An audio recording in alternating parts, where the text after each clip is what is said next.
Olá, olá, bem-vindos ao podcast Sou e Estou entre Cargos e o Caos, que traz informações, orientações e boas práticas do que acontece nos bastidores das organizações. No episódio passado, Celso, falamos sobre a realidade da sucessão no Brasil. Os números alarmantes, os 10 anos de preparação necessária e as 4 fases de desenvolvimento sucessória e estabelecemos uma base conceitual. Algumas das informações deixaram os nossos telespectadores meio assustados, mas hoje nós vamos além. Eu sou Isalda Jerônimo, conselheira, mentora e coach organizacional, e comigo está o jornalista Celso Alves Mariano. Bem-vindo, Celso. É isso aí, Isa. Muito obrigado mais uma vez pelo convite, pela confiança. Olá, você que está nos acompanhando. E antes de começarmos, eu vou fazer 3 perguntas que todo empresário familiar deveria se fazer. A primeira é o seguinte: por que tantos fundadores são tão resistentes, com a questão da sucessão, mesmo sabendo que ela é inevitável? Por que governança familiar é vista como burocracia e não como uma estratégia, como uma oportunidade? E a terceira, o que diferencia as famílias que são empresárias, que conseguiram perpetuar o legado, daquelas que implodem no meio do caminho, que, como você mesmo falou com detalhes, é a maior parte dos casos. Com certeza, Celso. Essas são questões que vamos explorar hoje, neste episódio que colocamos como título, o desafio da implantação da sucessão familiar. Então, vamos abordar o tema governança corporativa e familiar, método e casos práticos. Vamos cruzar da teoria com a realidade. Casos reais, erros recorrentes, o método em si que transforma sucessão em continuidade e não ruptura. Então vai ter historinha hoje. Vai ter historinha hoje. O Celso gosta de historinha, gente. É que as histórias, você vai concordar comigo, elas são ilustrativas e ajudam a gente a mergulhar nesse contexto, entrar em sintonia com aquilo que estava na cabeça de quem vivenciou as situações que são trazidas aqui. É muito importante. Então vamos lá, a primeira pergunta, por que tem fundadores de empresas familiares que resistem à ideia da sucessão? A resistência do fundador é, na maioria das vezes, emocional e não racional. O fundador construiu a empresa com as próprias mãos. Ela é a extensão da sua identidade, do seu propósito de vida. Abrir mão do controle é como ele enfrentar um luto simbólico. E existem 3 medos também principais que alimentam essa resistência, Um deles é a perda, O primeiro medo é a perda da identidade. Então, eu sou o CEO do negócio. E depois, quem sou eu depois que eu sair? Muitos fundadores não sabem, o que vão fazer fora da empresa ou se tem, o que sou eu fora desse negócio. O cargo virou, a empresa virou a sua identidade. O segundo medo, quer dizer, tem vários medos, eu trouxe aqui, elenquei 3, O medo de ser esquecido. De repente está no inconsciente, mas o medo de ser esquecido. Será que vão lembrar, do que eu construí, de como eu fazia essa gestão, de quem eu era? Será que vão valorizar o meu legado, vão gerir o negócio como eu estou gerindo, como eu vim até agora? Então há um receio profundo de se tornar irrelevante. Então vão procrastinando tudo isso, É muito emocional. Vão levando, exatamente. Muito emocional. Então, esses receios né, que atrapalham. E o terceiro que eu trouxe aqui é a desconfiança no sucessor, entendeu? Será que ele está realmente pronto, preparado? Falamos lá no primeiro episódio, né, do preparo, do tempo, e que você achou que era muito tempo. 10 anos. Será que ele vai cuidar da empresa da mesma forma que eu cuidei, né, e entre os altos e baixos, e tá aqui estruturada? Mesmo quando o sucessor é competente, o fundador tem esses receios, esses medos, entende? Então, é uma coisa de que é, é um filho, né? É uma cria dele, né? É interessante que você falou, né? Porque pode ter construído, ou pode ter comprado, né? Ou herdado, né? Já está numa sucessão. Então é como um filho mesmo. E daí pensar na sucessão é meio que pensar em transferir a guarda do filho, né? Muito, muito interessante isso a desconfiança. Acho que faz parte, é natural, né? Até é bom que desconfie para ter, né, o cuidado de preparar adequadamente. O medo de ser esquecido, isso é completamente emocional, né? Puxa vida, eu vou passar, não serei mais. Quem decide os rumos da empresa vai ficar esquecido, né? É Ou a minha verdade. identidade vai embora. É o que as pessoas sofrem também quando se aposentam, né? Isso é meio que comum. Mas então, Isalda, dá para concluir que o fracasso que acontece muitas vezes, nesse momento em que seria necessário uma sucessão planejada, não é por falta de planejamento exatamente. Há aí um problema de falta de preparo emocional, dá para dizer isso? Dá para dizer isso, exatamente. E o pior é que a dimensão psicológica é a primeira das 5 dimensões que uma sucessão robusta precisa abordar. Então, essa é a psicológica, e que muitas das vezes não está explícita, né? Está no meu inconsciente, daí as resistências. O fundador precisa de apoio para atravessar esse processo. Muitas vezes isso envolve mentoria externa, coach executivo, ou até mesmo sessões psicológicas, né? O treino do desapego é um apego, né? E evoluir do papel de executor para o de conselheiro, né? Porque ele é a pessoa com notório saber daquele negócio. Mas é isso. Mas vamos lá, nós estamos falando do desafio emocional para quem vai ceder o lugar, né? Quem vai preparar. Mas o entrante, né, esse sucessor que está sendo preparado, ele também tem um enorme desafio emocional. Para ele também é difícil. Com certeza, o sucessor enfrenta o oposto, né? O Sim. medo de não De não corresponder dar ao conta. legado. Puxa, eu vou entrar e agora, ó, a responsabilidade disso é toda minha. Pô, eu tenho um exímio de um exemplo. Ele sente, né, que nunca vai ser tão bom tanto quanto, né? Principalmente se é filho, né? Claro. Eu vejo isso, porque Naturalmente se já é cobra difícil, né? mais, e que está sendo, normalmente vai ser comparado por todos. Porque, quer dizer, eu tenho aqui alguém que fazia assim, essa comparação é quase que automática, né? A equipe vai comparar, e daí o sucessor acha que as pessoas, a equipe só respeita porque ele é filho do dono, digamos De assim. novo, né? O fantasma do filho do dono. A gente falou no episódio anterior. Se você não assistiu, assista. Né? Não que você não vai entender o que estamos falando aqui, vai. Mas tem uma linha de raciocínio aí. Nós falamos muito sobre essa coisa da síndrome do filho do dono, né? Que em muitos momentos é uma pressão enorme. Incrível. Pois é, mas daí então esse sucessor ele tem que desenvolver uma resiliência emocional, como que chamaríamos isso? Para lidar então Exatamente. porque é pressão, é crítica, expectativas lá em cima.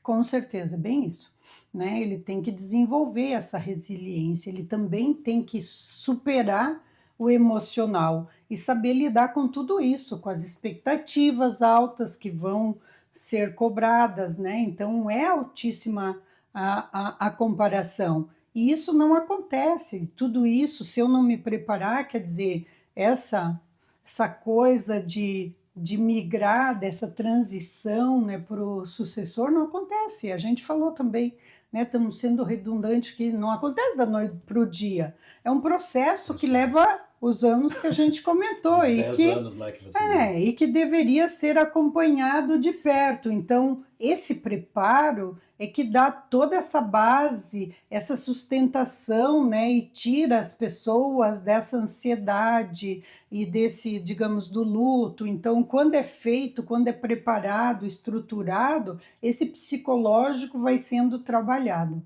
Pois é, e daí a gente vê que aquela questão do tempo, veja, ela é necessária para todos os envolvidos, né? É o tempo Sim, que o fundador, os administradores atuais precisam ter para fazer esse preparo, é o tempo que quem está sendo preparado precisa ter, né? Imagine desenvolver resiliência emocional, falar assim é fácil, né? Mas eu acho que é algo que pode ser particularmente difícil para muitas pessoas, é né? verdade.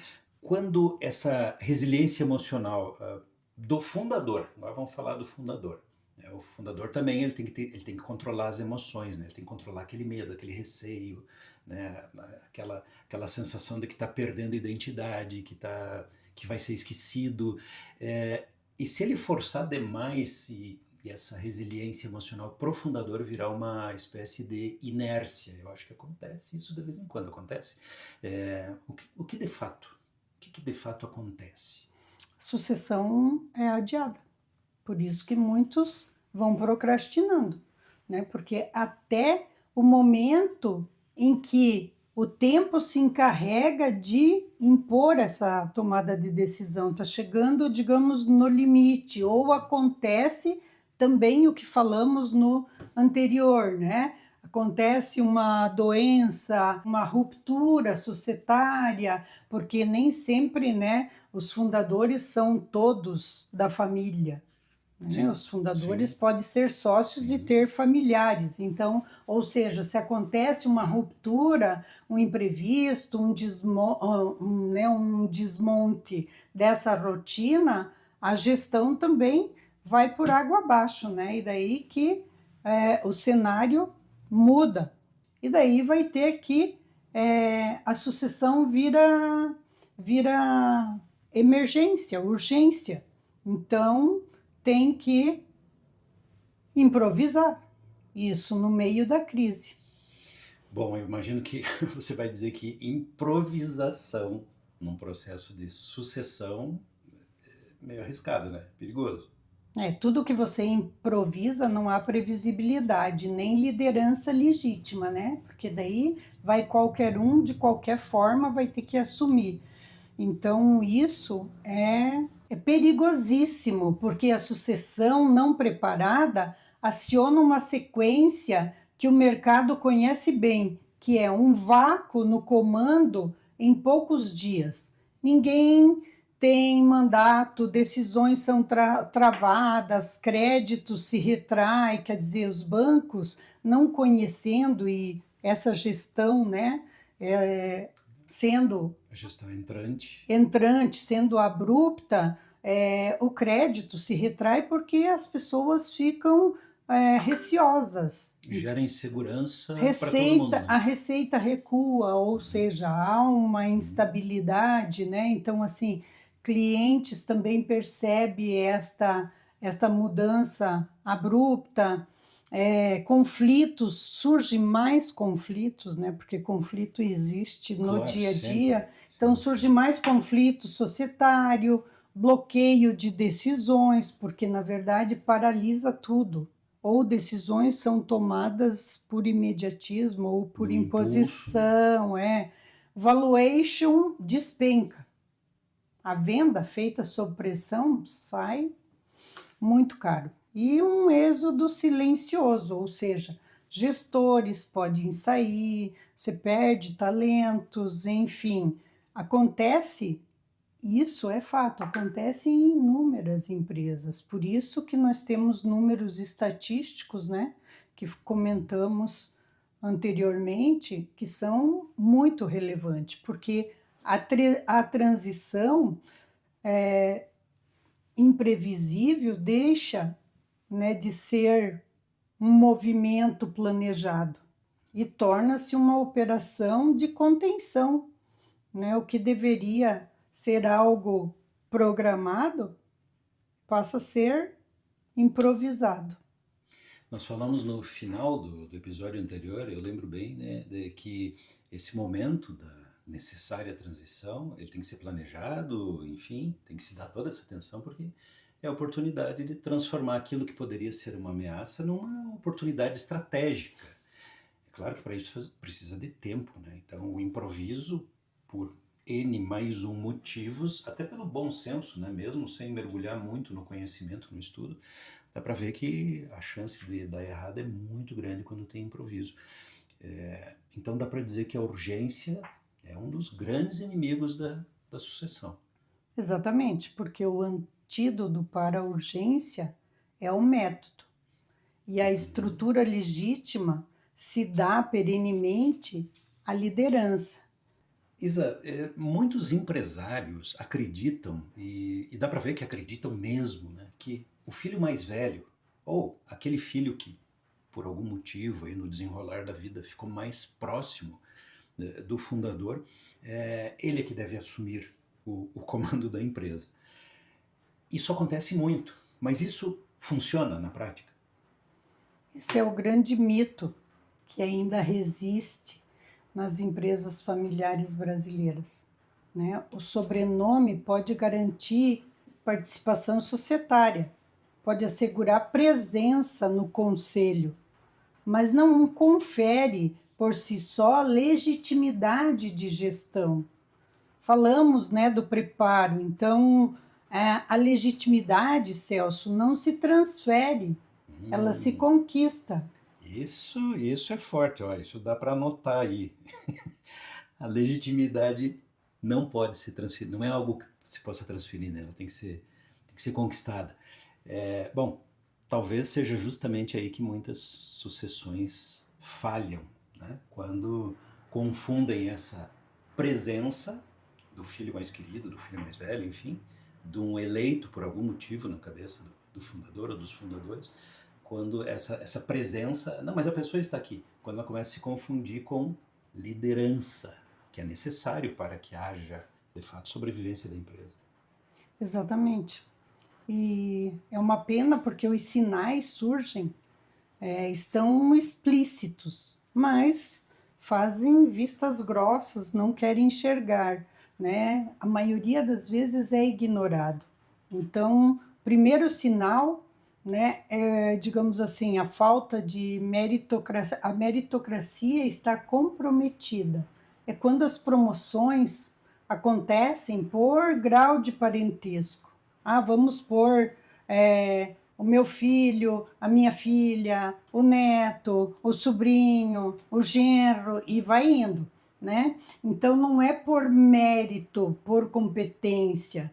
Então fica comprometido este mérito, a cultura perde credibilidade e os melhores profissionais saem e o que fica é uma equipe sem engajamento real.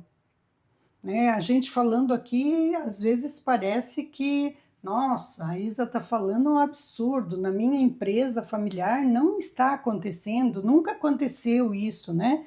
Então, uma reflexãozinha.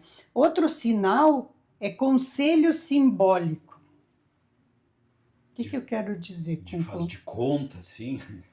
É um Na prática, conselho que, na verdade, né, é a família reunida lá tomando decisão, né, eles escolhem as pessoas de confiança, enfim. A gente vai abordar mais detalhadamente na frente, né? Mas é assim, o conselho simbólico, ele existe no papel, mas serve apenas para validar decisões já tomadas pelos fundadores, pelos donos. Já vem aquele, né? Já estão preparados, já discutiram lá eles e vêm com essa decisão, né?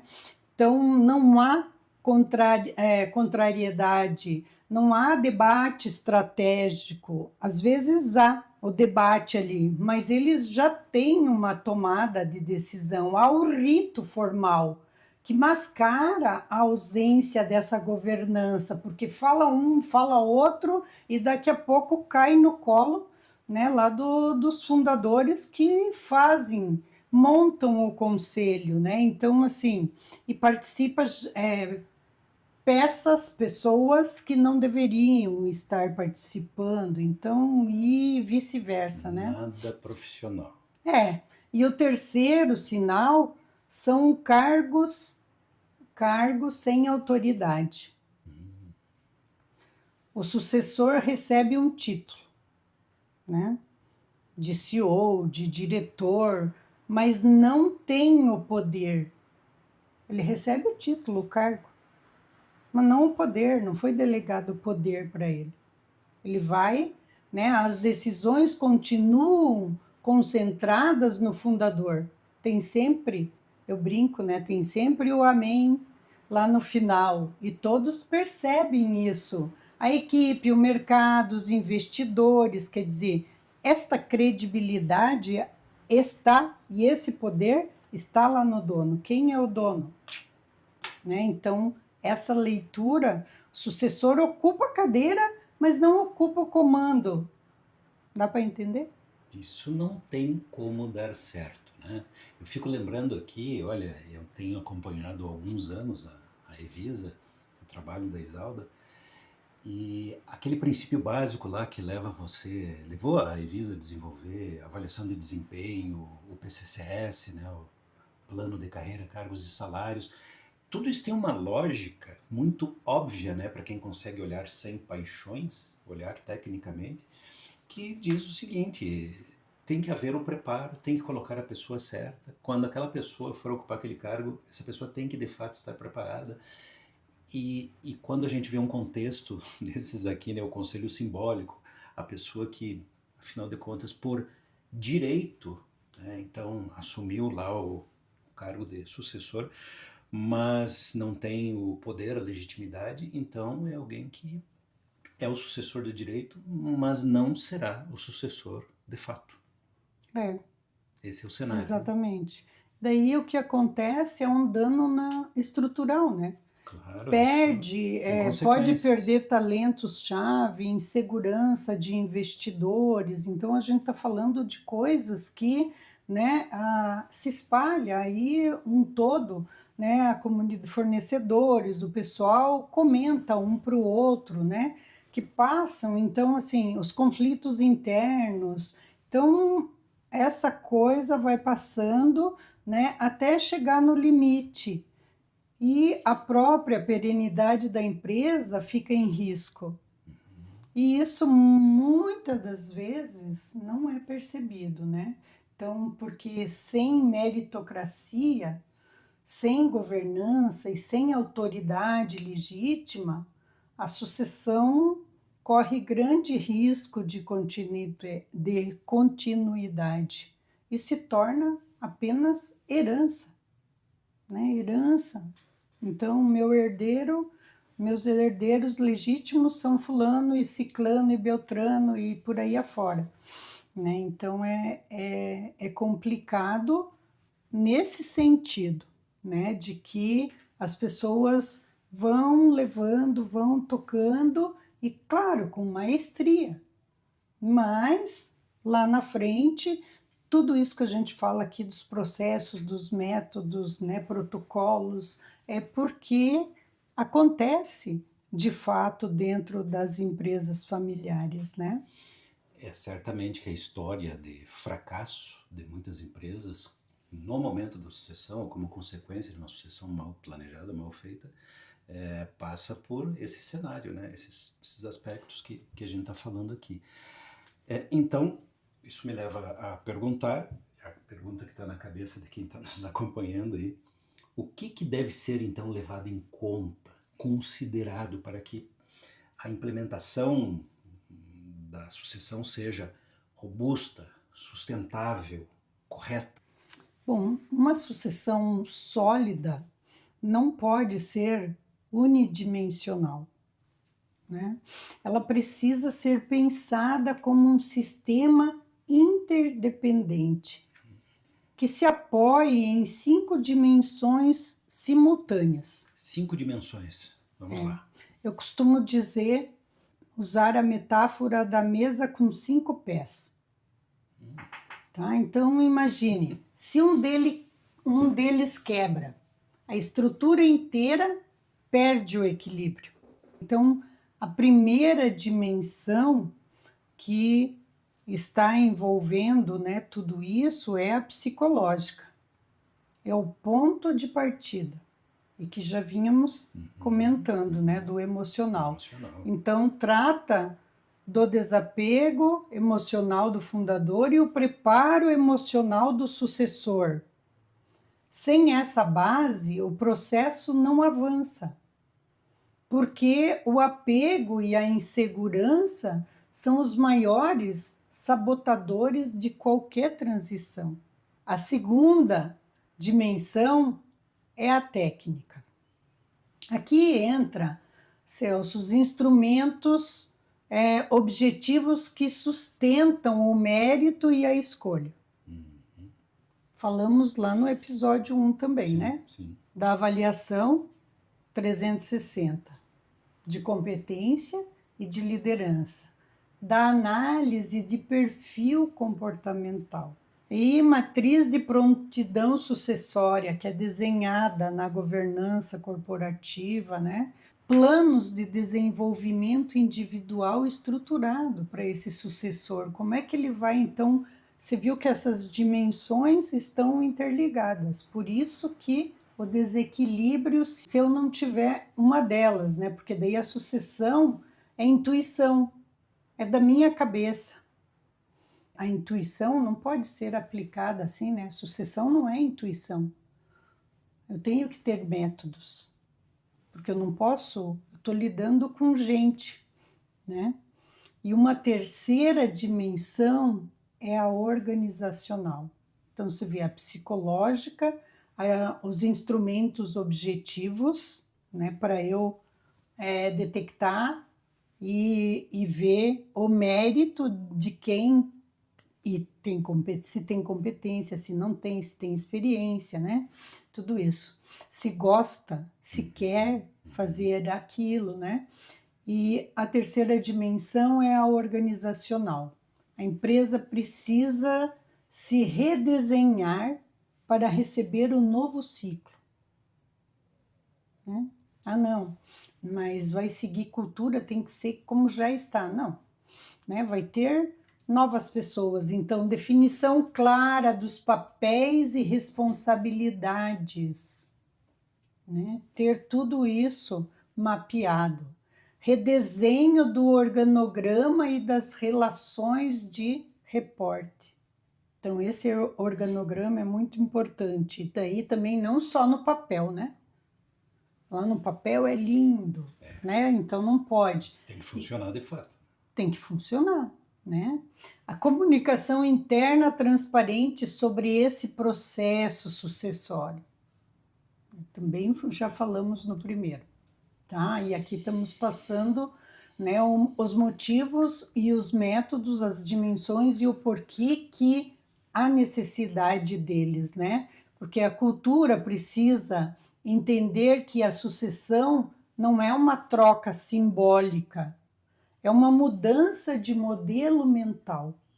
Se a organização não reconhece o novo líder, ela resiste e paralisa.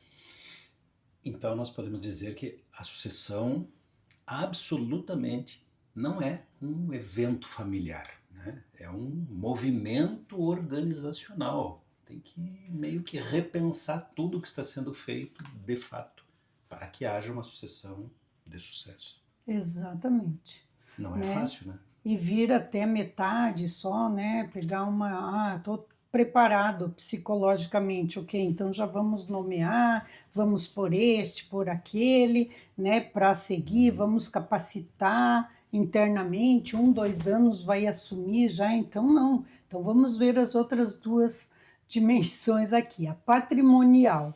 Então o movimento, né, sucessório não é esse evento, né, mas um movimento do sistema organizacional. E é muito importante isso, né? Porque foi o fundador que criou isso. E agora, uma quarta dimensão, que é a patrimonial. É onde a governança e o jurídico se encontram, os trâmites legais. Então, assim, o alinhamento societário, os protocolos de distribuições de dividendos, né? Você falou antes um plano de cargo, salário, um plano, né? Desde do top-down, um C-level agora. Então, assim, quer dizer, essa alta staff, tudo isso. Acordos de acionista bem dirigidos e atualizados, ou seja, um alinhamento societário para ver o que esses futuros. Eu sou sócio, os dois fundadores, 3, 4, 5, como eu falei. Quem vão ser, quem eu vou inserir nesse novo programa de governança, né, como sócio? Então, eu tenho que redigir todos esses trâmites burocráticos alinhados, né, que vão fazer parte dessa governança. Então, essa dimensão protege a família e a empresa contra rupturas que poderiam ser evitadas. Né? Quando o patrimônio não está estruturado, a sucessão deixa de ser técnica e pode virar litígio. E eu conheço muitas empresas que literalmente virou litígio, porque não tinham nada delineado, nada acordado, nenhum alinhamento, né? Então fica difícil lá na frente. Que pena. E uma quinta dimensão, que é de governança. Né? Quando se fala em governança, o pessoal acha que é um bicho de 7 cabeças. Coisa do outro mundo. Hoje já não tanto, né? Mas o elemento que integra e sustenta todas as demais. Por quê? Porque eu vou ter conselhos ativos e independentes. É muito importante. Uma neutralidade, né? Não é só. Então, família e empresa. Protocolo de família formalizado. O que a família quer? Por onde vamos seguir? Esse alinhamento, esse nivelamento de expectativa. Instância de decisões claras e respeitadas. Governança é o eixo que dá a legitimidade da continuidade do processo. Sem ela, as outras dimensões ficam vulneráveis. Então vamos lá, olha só. Nós falamos aqui, né, da primeira dimensão, psicológica, da segunda dimensão, que é a técnica, depois falamos da terceira dimensão, que é organizacional, a quarta dimensão, patrimonial, e por fim a quinta dimensão, governança. Se uma delas falhar, nós podemos comprometer todo o processo, né? Todo o sistema entra em desequilíbrio, porque, como você usou a analogia aí da mesa de 5 pés, todos são importantes. Qualquer um deles que fale já vai modificar o equilíbrio ali dessa mesa, né, da empresa. É isso mesmo? Precisa do equilíbrio? Com certeza. O que você acha? Eu acho que sim, porque né, é bem evidente que estamos falando aqui de... O que você acha, Celso? É muito mais do que... Sempre que falo em sucessão familiar, eu fico imaginando aquela questão das heranças, né? Ah, o papai faleceu, o vovô faleceu, a vovó, a mamãe. E ficou lá um baú, um armário, o carro, né? Um objeto assim, né? Que daí pode ser fruto de disputa, de amor, de paixões, de brigas, de litígio até mesmo. É uma coisa relativamente fácil de resolver. Agora, uma empresa não é exatamente um objeto, né? Uma empresa é como um organismo, né? Está viva. Ela precisa dessa... Pois é, você falou equilíbrio. Esse exemplo aí, né? Ó, família, que você falou aí, objetos, herança, essa coisa toda. E, então, família, como Renato Benhorf tem o livro lá e diz família, né? Famílias, negócios à parte, né? Então, assim, é algo que, olha, o título do livro dele cai muito bem aqui. Por quê? É exatamente isso. O sistema precisa ser integrado, É como todo sistema, depende de método, né? De disciplina, coragem para funcionar. E se eu não tenho método, não funciona, né? Vai dar bug, que nem dizem aí os DTI. A boa notícia é que, quando essas dimensões estão equilibradas, a sucessão deixa de ser um risco. E aí sim, né, ela pode se E se transformar numa torna oportunidade. uma estratégia de perpetuação, gente. Oportunidade Então, estratégica. assim, é tão fácil, né? Então, não é burocracia, não é burocracia pela burocracia, é porque ela faz diferença, né? Ela faz uma grande diferença. Nesse caso aí dá para ver bem, quando estamos falando dessas exigências todas, nós não estamos falando de complicar o caminho. Ah, é complexo demais. Depende, né? Para isso que tem método, para isso que tem técnica, para isso que tem conhecimentos, método, né? Que é o Se que não você está dissecando aqui. precisasse, né, as estatísticas não estavam tão altas, né, de que X quantidade de empresas passam a 30% só para a segunda geração, 15% para chegam à terceira geração. Então, gente, é porque vai passando, sim, de geração para geração, mas não estruturado. E os conflitos estão sempre falando muito mais alto, é uma guerra de interesse e de poder. Então, as pessoas, né, não se dão conta disso. E você mencionou, Celso, uma coisa importante, né, sobre as estratégias e a burocracia. Então, é mais, né, fundamentada nisso, porque muitas famílias confundem formalização com perda de autonomia. E se daí se sente ameaçado por uma coisa que, na verdade, é falta de compreensão, né, do que significa essa organização, trazer essas ferramentas para organizar a sucessão. E daí o apego, né? Não é? Como a dimensão emocional é importante aqui, né? O Como ela afeta. emocional manda em tudo, né? Não E o é só preço nas, claro, né? Então, sim, assim, sim.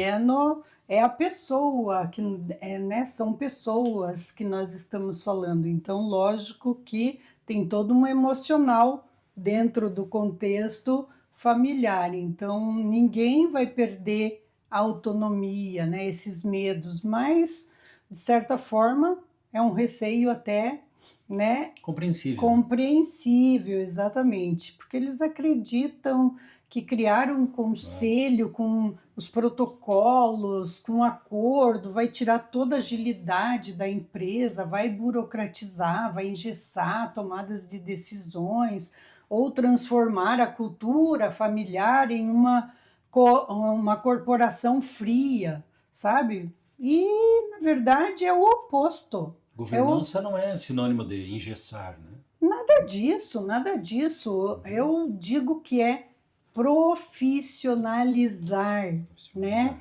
Preservar o valor. Então, é muito diferente, né? Então, cria-se regras claras para que a família não destrua a empresa, olha só, para que a família não destrua a empresa e para que a empresa não destrua a A família. família. Não é isso? É isso. Se eu tenho conflitos, briga de poder, quem fala mais alto é que, né, não, senão, ou ameaça, então vou sair. E a pessoa é uma peça, é um cargo crítico. Se ela sair, vai mexer, né? Vai ter sazonalidade, até trocar. Então, assim, tem essas brigas de ego. Então, olha só, as regras claras não permitem que a família destrua a empresa, vou repetir. E nem que a empresa destrua a família. Gente, isso é muito sério. Isso é forte, hein? Isso é pesado. Anotou aí? Não permitir que nem a família destrua a empresa e nem o contrário. Isolda, então eu te pergunto o seguinte, como que a governança ajuda a organizar essa complexidade aí na prática? A governança, além dessas dimensões, nós temos 3 instâncias complementares, né? E dentro delas há um órgão que é o eixo central da legitimidade, o Conselho de Administração. Daí eu ouço nas empresas, mas nós temos conselho, né? Mas como? Então, olha só, o primeiro nível, né, dessa instância é a governança corporativa. Consolidar isso. O conselho de administração é o centro decisório que garante estratégia, sucessão e continuidade. Um conselho robusto, ele assegura, olha, ouçam bem isso, neutralidade, equilíbrio, né? Então, neutralidade dá equilíbrio. Então, ele vai gerar o quê? Equilíbrio aos membros da família e conselheiros independentes. Então, se eu tenho, né, este conselho de administração, eu consigo manter tudo isso equilibrado. Evita conselhos figurativos, que apenas ratificam decisões. Aquele simbólico, né, que a gente falou antes. Exatamente. Confere legitimidade técnica ao sucessor. Se eu tenho um conselho de administração, né? Então, desafiando-o de forma construtiva.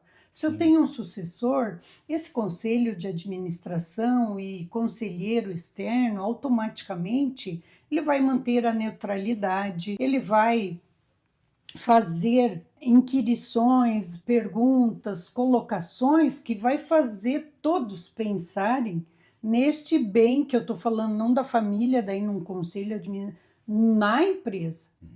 Governança corporativa. Então, o próprio Instituto Brasileiro de Governança Corporativa, ele reforça isso. Conselheiros independentes são essenciais para assegurar a credibilidade e transparência sucessória. Mas por que eu tenho que ter alguém de fora? Porque alguém de fora teria que ser, tipo assim, um mediador, que por regra, ele tem como princípio, eu também eu sou mediadora desde 87, você tem que ser mediador para mim, né? Agora, depois que virou lei, mudou um pouquinho, mas mediador para mim tem que ser neutro, imparcial, para usar estas ferramentas da mediação, sendo neutro, imparcial, fazendo essas colocações para que este conselho, quem pertence a esse conselho administrativo, tome as devidas decisões com assertividade e gere, né, maior credibilidade para os seus clientes, né, para essa comunidade social. Um segundo nível, daí vem a Familiar. Governança familiar. Então, corporativa, familiar. Aqui entra o conselho de família. Então, ele não fica de fora. E o protocolo familiar. Né? Protocolo familiar formaliza valores, critérios de participação e papéis de atuação. Isso é chave, né?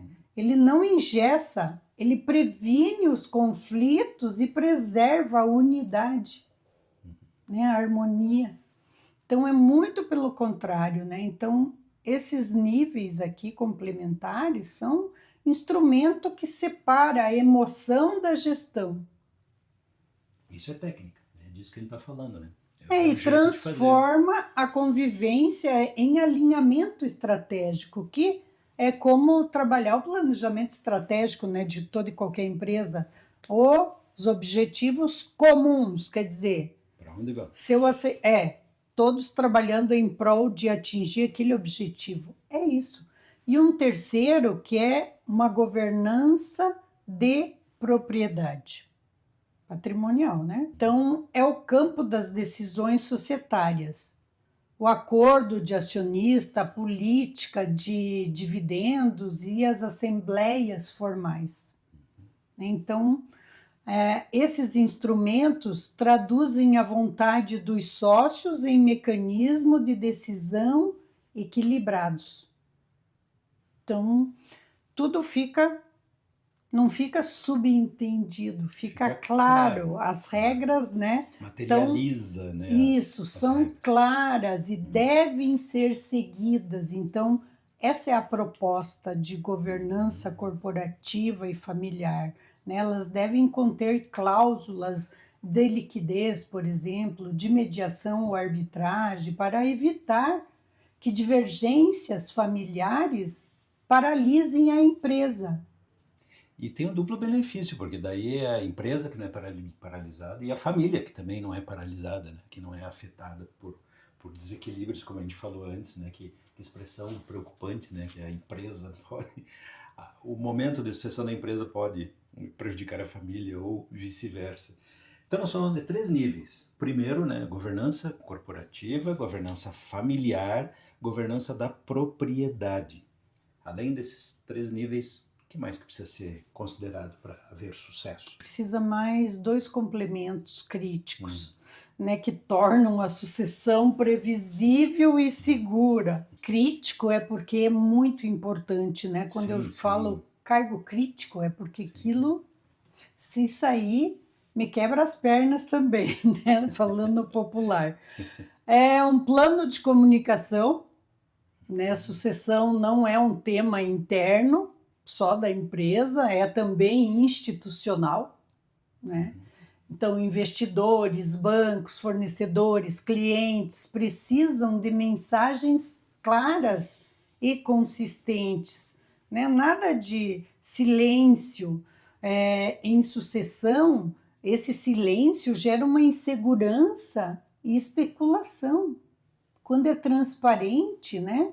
É uma coisa que flui, todo mundo está vendo que você está criando um plano e que não vai cair naquela situação lá do improviso e da urgência, né? E outro é esse, um plano de contingência prevenindo se acontecer uma fatalidade, toda a família deve ter um sucessor, nomear quem será o seu sucessor interino para essas situações. Por quê? Porque daí não está no improviso, porque o improviso custa caro, né? E a contingência aí de você ter, ó, vamos pegar um exemplo, né? Vamos pegar a presidente do Brasil, de uma nação, presidente e vice.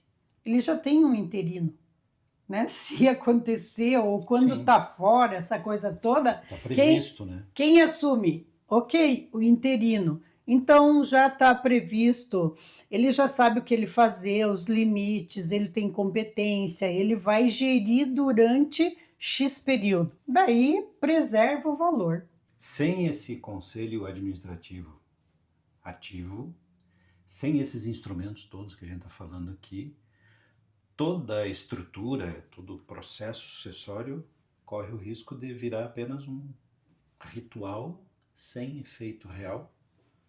Pode, pior que pode. É isso mesmo. Né? O conselho, porque o conselho é o guardião da continuidade.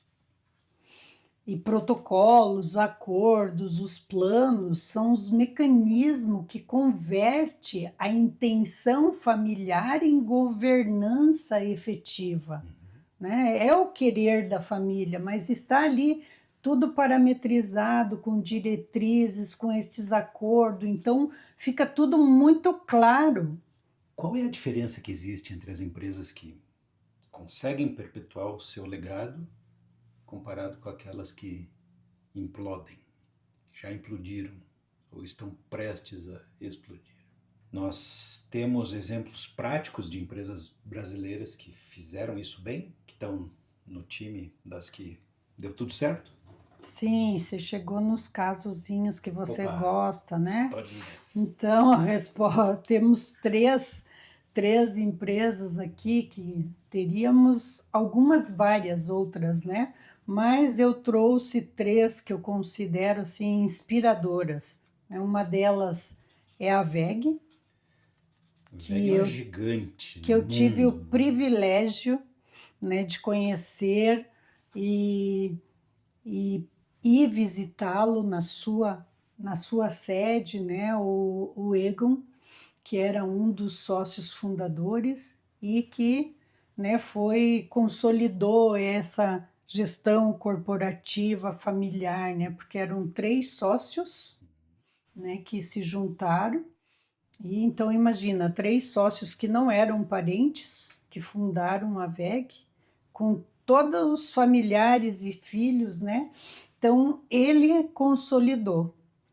consolidaram em 71, que convocaram, se não me engano, essa data, 70, 71, um consultor, que hoje não existe mais, mas um exímio consultor também, que fez toda essa documentação. E a WEG tem, né, desde então, mais de 40 anos, se não me engano, o plano sucessório em prática, né? Então, protocolo familiar rigoroso, a família, né, tem tudo aquilo que nós falamos lá do preparo, da experiência externa eles têm que ter experiência externa obrigatória, né, para os herdeiros, a avaliação por desempenho e conselho, e eles têm um forte conselho independente. E a família está na propriedade, ou seja, eles são os donos, mas a gestão é profissional, ou seja, se os membros que são herdeiros, né, pode até ser sócio, se eles têm perfil, eles ocupam o cargo de gestão. Se eles não têm perfil para tocar o negócio, né, da nossa WEG, quer dizer que está hoje em vários países, né? É um orgulho para a gente, é aqui pertinho, né? Nós estamos em Curitiba, WEG aqui em Jaraguá do Sul, Santa Catarina. Outra delas é a Natura. Né? Então veja que a primeira, protocolo familiar rigoroso, seguindo isso, tudo que a gente comentou até aqui, e a Natura, os fundadores são conselheiros, fazem parte do conselho. Tem uma gestão executiva entregue a CEOs do mercado. Então, veja, uma neutralidade já aí, né, um ponto de equilíbrio. Metas claras e disciplinas estratégicas. A família não abriu mão do controle, né, por ter entregue a gestão executiva a CEOs do mercado, mas abriu mão da operação, né, e continuam no conselho. Então, ou seja, a família não abriu, eu digo assim, ó, não abriu mão de nada. Ela sistematizou, profissionalizou e optou, né, dentro deste plano dela de governança, um pouquinho diferente, né? Lembra que também, voltamos lá no outro episódio, que falamos que cada um estrutura, né, o seu próprio protocolo ali de governança, é isso, né? E a localiza, que tem equilíbrio entre legado e profissionalização. Governança ativa e expansão sólida, porque uniu, né, também essa coisa de avaliações, tudo isso que nós falamos aqui, né, colocou em prática. E a sucessão foi planejada com muitos anos de antecedência. Então, Isalda, a governança, ela pode, na prática, ajudar a encontrar o local adequado da família dentro do processo, né? Ela não está excluindo a família. A governança não é para excluir a família. Ela apenas redefine o papel da família dentro da empresa. Dá para dizer que é isso? Isso mesmo, com certeza. É exatamente isso. Né? O sobrenome deixa de ter privilégio automático. Só porque é o sobrenome. Só porque é filho, só porque é neto, é o sobrinho, é o genro, é isso. Ou seja, se transforma, né? Porque, na verdade, o sobrenome não deve ser privilégio automático que se transforme em responsabilidade ampliada. A gente não costuma dizer que responsabilidade é indelegável, né? Então, se eu contratei pessoas, se aquela pessoa está capacitada e para assumir, beleza, é um dos herdeiros, é meu sobrenome. Se ela não está, faz que nem a outra lá que pegou CEOs, pega CEOs de fora. São só 3 exemplos aqui, tem, né, alguns vários outros A exemplos. VEG, como você falou, teve um consultor em um determinado momento que ajudou lá na década de Todas 70, essas né? tiveram, né? Todas elas tiveram. Sim. Então, é algo para ser considerado, né? Você que está nos E a acompanhando. maioria tem conselheiro, as que fizeram governança, que são empresas familiares, tem conselheiros independentes, né?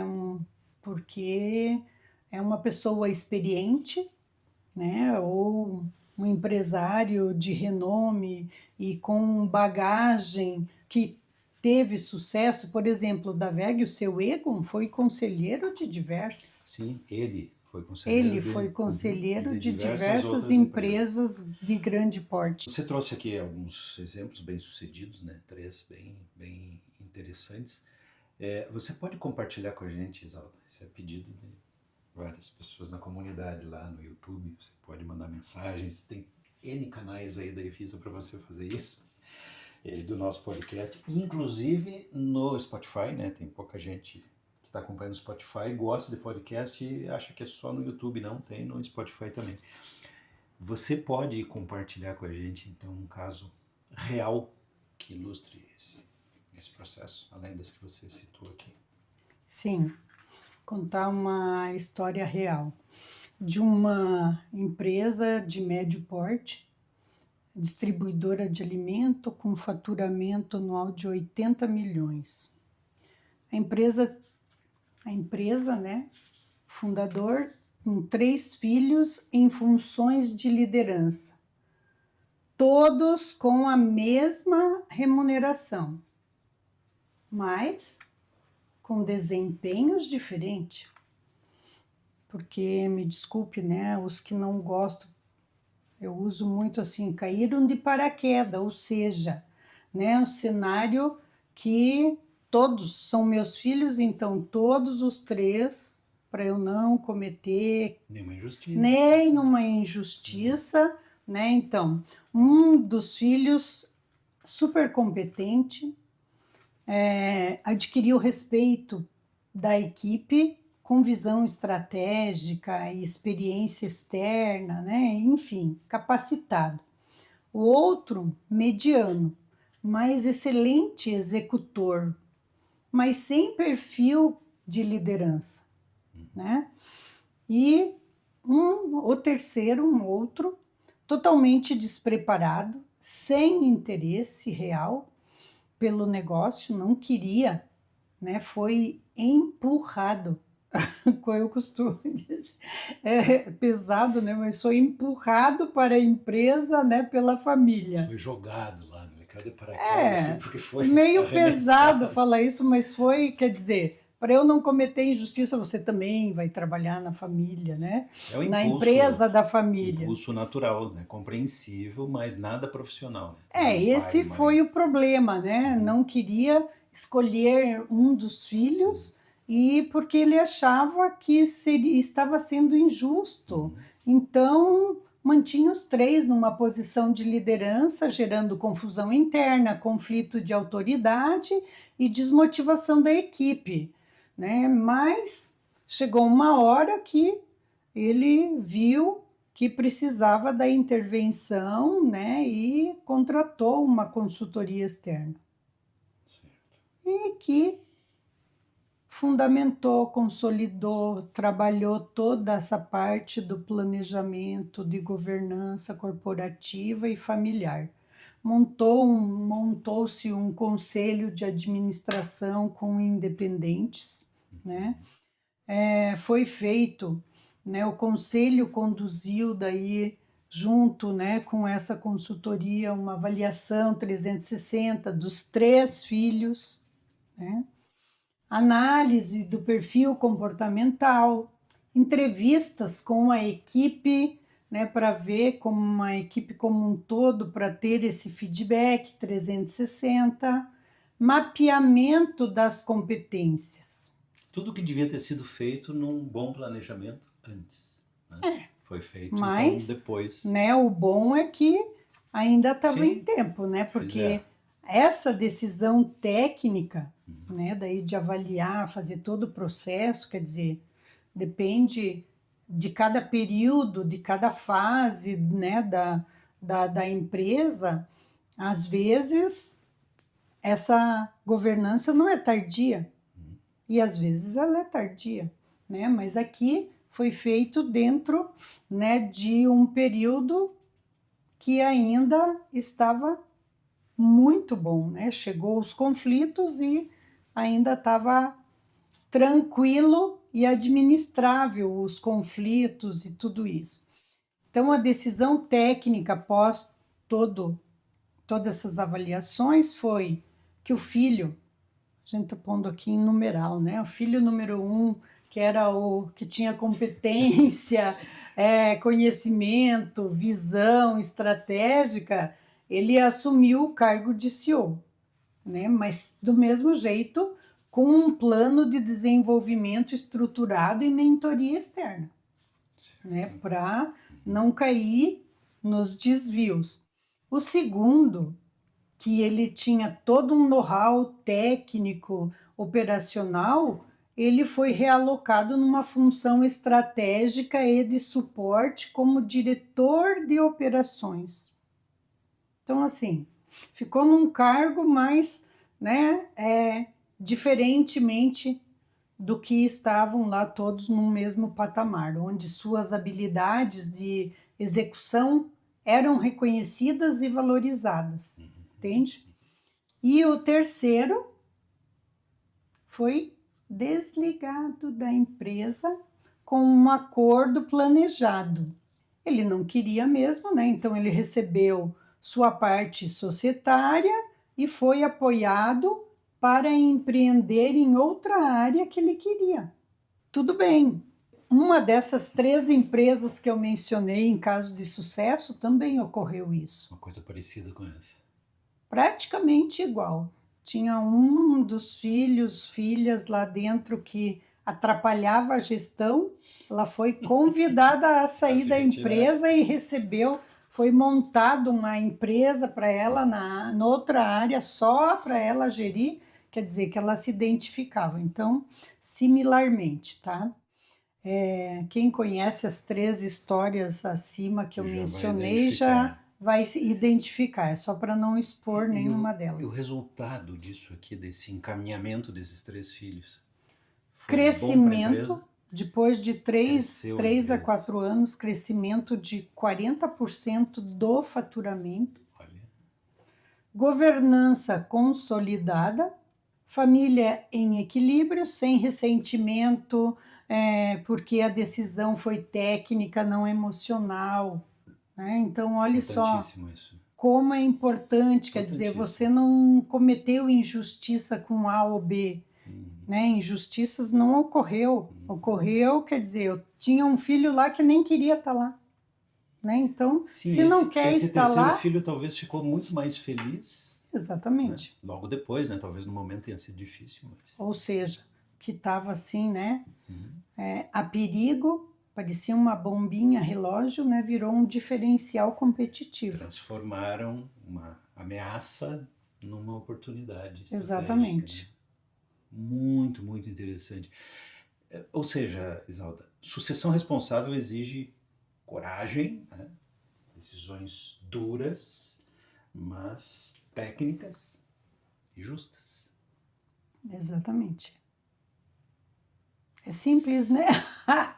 A maioria não quer fazer uma, né? É uma dificuldade. Uma sucessão estruturada, mas é isso, os números estão aí e sempre há conflito, né, dentro das empresas familiares por causa dos interesses individualizados de cada um, né, são diferentes.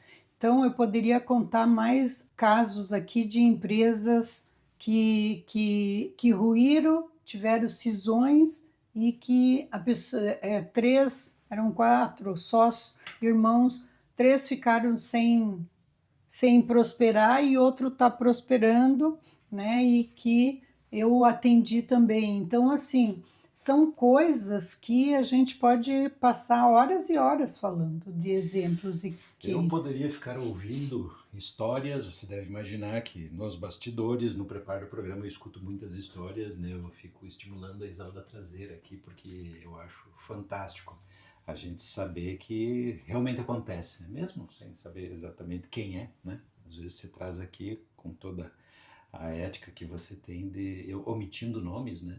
Sim, Mas a gente sabendo que é real, dá para se sentir lá, né? Isso é muito, muito importante. Aliás, diga, né, você, nos nossos canais, aí, se você também, como eu, curte as histórias. Isalda, bem para esse pessoal, então, que está aí nos acompanhando, nos ouvindo,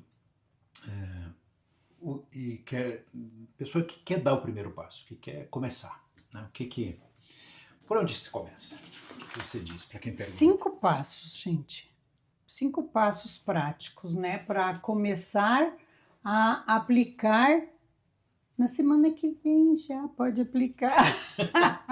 Não espere, né? Então, assim, a gente já falei lá no outro episódio também, finalizei outro episódio dizendo assim, estabeleça um diálogo estruturado, né? Coloque sucessão em pauta lá na família, agende uma reunião entre família e sócios ou fundadores, né? E os herdeiros, e não perca essa oportunidade, coloque uma pergunta lá para todos refletirem, né? Qual é o futuro que queremos para a empresa ou para o nosso grupo de empresa, né? Porque tem empresas familiares que têm vários negócios, né? Segmentos de negócios. Então, assim, começa a refletir sobre isso, nivela a expectativa, vê se todos querem seguir dentro da família, né?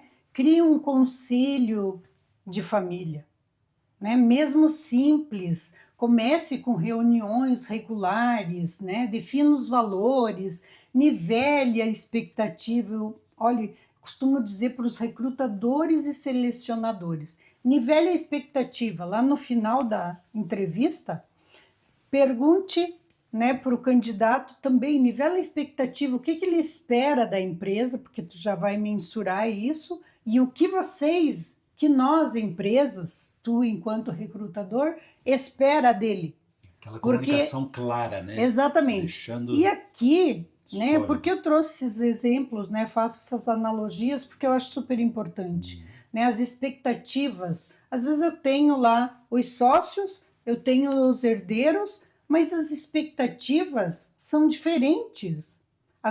Eles enxergam de forma diferente. Então, comece a criar critérios de participação, né, na empresa com estas pessoas e ouça, né, não só fale, porque é importante ouvir nesse conselho de família, né? Traga as perspectivas externas, né? Se puder, contrate esse conselheiro externo, um consultor, ou convide um empresário de sucesso e que seja de confiança, né, que tenha experiência como empresário, para participar das discussões. Alguém que seja neutro, imparcial, né? A neutralidade externa é fundamental. Por isso que o exemplo que você usou do mediador, né, é muito apropriado, né? Às É alguém vezes, que tem mas competência, capacidade, as mas que famílias está... são reservadas, mas assim, pessoa de confiança, né? Mapeie as competências dos sucessores, gente, por favor, porque senão as pessoas são colocadas lá no poder e ninguém é bom em tudo, né? Porque você se assessora com diretores, com gerentes que são mais expert noutra área. Então, assim, faça avaliação, né? Tem vários testes, faça uma avaliação 360 usando, tem testes Tantos, renomados por Disney. aí, MBTI, entre outros, né? Com feedback estruturado. baseie decisões em dados, não na emoção, né? Formalize acordos de sócios, né? Então, eu sou o fundador, eu quero deixar essa sociedade, é herança, eu vou deixar os meus 3, 4, 5 filhos como sócios. Quer dizer, nivela a expectativa, ele quer isso, ou ele não quer sociedade na empresa, ou não quer gerenciar uma das tuas empresas, né? Então, isso tudo você vai estruturando antes de acontecer os improvisos. Regras claras reduzem conflitos futuros. Defina as cláusulas de liquidez, resolução de conflito, critério de entrada e saída, né? Como a VEG, um exemplo aí, é isso, Celso. Isalda, por tudo isso, dá para afirmar sem medo de errar que não tem que ficar esperando a hora certa. O importante é pensar nisso e começar, ainda que de uma forma simples. É isso mesmo? O importante É isso iniciar. mesmo. Governança é uma jornada, né? Como consolidar, eu digo assim, ó, como consolidar uma empresa, né? Por que que muitas empresas abrem e fecham, né? Não tem aí os EPP, abre e fecha, porque não tiveram o mínimo, não tiveram um planinho, né? Então, assim, governança é um plano, é uma jornada, não é um destino. O fundamental é começar a fundamentalizar tudo isso, né? É isso, gente. Isalda, mensagem final que fica para os nossos telespectadores e ouvintes deste episódio. Gente, sucessão não é problema. É uma grande oportunidade estratégica, né? Planejar sucessão com governança é transformar os legados pessoais em organizações perenes. Não se trata apenas de proteger a família ou o patrimônio. Gente, é responsabilidade social com colaboradores, clientes e a comunidade inteira. Isso coloca, né, a sucessão como um tema de impacto coletivo, não apenas familiar. É uma questão de sustentabilidade econômica e social. Sim, você, né, é bem isso, é perfeito. Porque você que está nos ouvindo até agora, né, que nós estamos finalizando, quero pedir, gostou? Compartilhe esse episódio com conhecidos, com empresas, se você é consultor, compartilhe esse episódio com quem, né, gostaria de ouvir isso ou refletir sobre isso. Comente aqui, deixe o seu comentário, a gente está respondendo, eu estou respondendo quando eu posso, senão a minha equipe está respondendo aí para vocês, né? Sua interação nos mantém e mantém esse diálogo vivo aqui entre nós e vocês. Ainda não se inscreveu? Inscreva-se no canal aqui no YouTube, os recortes, que de vez em quando saem pedaços em redes sociais, as chamadas e comentários, mas também os episódios em áudio no Spotify. Sou e estou entre cargos e o caos. Vamos falar do próximo episódio. Enquanto a gente se despede deles, nós vamos falar sobre liderança transformacional. Isso, como transformar diferentes perfis em vantagens competitivas, ou seja, como eu ter uma equipe que a maioria tem heterogênea e compatibilizar e saber usar esses perfis, né? E formar essa equipe. Ok? Tema imperdível, gente. Tchau, pessoal. Obrigado pela audiência. Até a próxima. Até mais, gente.